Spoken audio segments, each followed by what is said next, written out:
వర్రా రవీంద్రారెడ్డికి సంబంధించినటువంటిది హైకోర్టులో తాజాగా వాదనలు ఒక ట్విస్ట్ చోటు చేసుకుంది. ఇందులో ఏంటంటే హైకోర్టులో ప్రొడ్యూస్ చేయాల్సి ఉంటే లోకల్ కోర్టులు ఎట్లా ప్రొడ్యూస్ చేస్తారు, దానికి తోడు ఏదైతే తనని అరెస్టు చేసిన తేదీ కంటే ముందే అదుపులో తీసుకున్నారు, హైకోర్టే తప్పుదోవ పట్టించారన్నటువంటి వాదన వినిపించిన నేపథ్యంలో జరిగిన పరిణామాలు.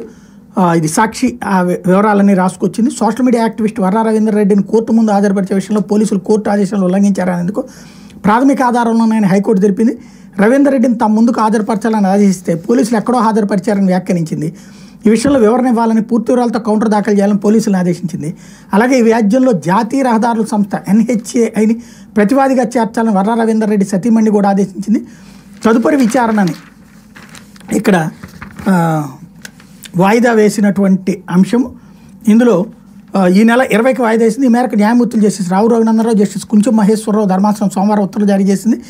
తన భర్త వర్రా రవీంద్రారెడ్డి అక్రమ నిర్బంధం మీద తన భార్య కళ్యాణి హైకోర్టులో హెబియస్ కార్పస్ పిటిషన్ దాఖలు చేస్తే ఈ నెల 9న విచారణకు వచ్చింది. అప్పుడు రవీంద్రారెడ్డిని తాము అరెస్ట్ చేయలేదని, తాము నిర్బంధంలో లేరని పోలీసులు హైకోర్టుకు నివేదించారు. దీంతో హైకోర్టు ధర్మాసనం వర్రా రవీంద్రారెడ్డి, సుబ్బారెడ్డి, ఉదయ్ భాస్కర్ రెడ్డిలను తమ ముందు హాజరుపరచాలని పోలీసులను ఆదేశించింది. ఈ నెల 12ని వ్యాజ్యం మరోసారి విచారణకు రాగా రవీంద్రారెడ్డి తదితరులను అరెస్ట్ చేసినట్టు పోలీసులు హైకోర్టుకు తెలిపారు. విచారణ సందర్భంగా పోలీసులు వర్రాని కొట్టారని, ఆయన ఒంటిపై గాయాలు కూడా ఉన్నాయని ఆయన తరపు న్యాయవాదులు కోర్టుకు వివరించారు. వివరాలను అఫిడవిట్ రూపంలో తాము ముందుంచాలని రవీంద్రారెడ్డి న్యాయవాదిని ధర్మాసనం ఆదేశించిన విషయం తెలిసిందే. ఈ నేపథ్యంలో సోమవారం వ్యాజ్యం మరోసారి విచారణకు వచ్చింది.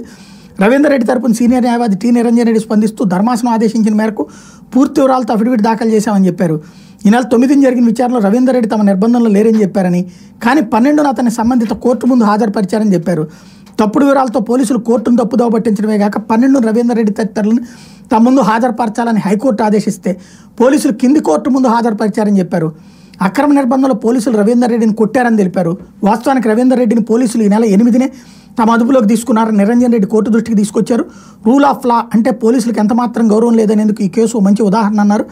హైకోర్టు ముందు హాజరుపరచకుండా వాళ్ళని కింది కోర్టులో హాజరుపరచడం అంటే హైకోర్టు ఆదేశాలు ఉల్లంఘించడమేనని, ఇది కోర్టు ధిక్కారం కిందకు వస్తుందన్నారు. 48 గంటలకు మించి అక్రమంగా నిర్బంధించడం ద్వారా పోలీసులు రాజ్యాంగం ప్రసాదించిన హక్కును హరించారన్నారు. పోలీసులు చాలా అక్రమంగా వ్యవహరిస్తున్నారని, ఇలాగే వదిలేస్తే రేపు 100 మందిని అక్రమంగా నిర్బంధించి వాళ్ళని కొట్టి వాళ్ళతో కావాల్సిన ప్రతిపక్ష నేతల పేర్లు చెప్పించే పరిస్థితి వస్తుందని నిరంజన్ రెడ్డి చెప్పారు. అందువల్ల ఈ వ్యవహారంలో జోక్యం చేసుకోవాలని ఆయన న్యాయస్థానాన్ని కోరారు. వాదనలైన ధర్మాసనం పోలీసులు తమ ఆదేశాలు ఉల్లంఘించారనేందుకు ప్రాథమిక ఆధారాలు ఉన్నాయని స్పష్టం చేసింది.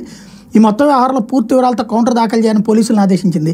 పుల్లూరు టోల్ ప్లాజా దగ్గర రవీంద్రారెడ్డిని అదుపులో తీసుకున్నారని, అక్కడ సీసీ ఫుటేజ్ని భద్రపరిచేలా ఆదేశాలు ఇవ్వాలని నిరంజన్ రెడ్డి ధర్మాసనాన్ని కోరారు.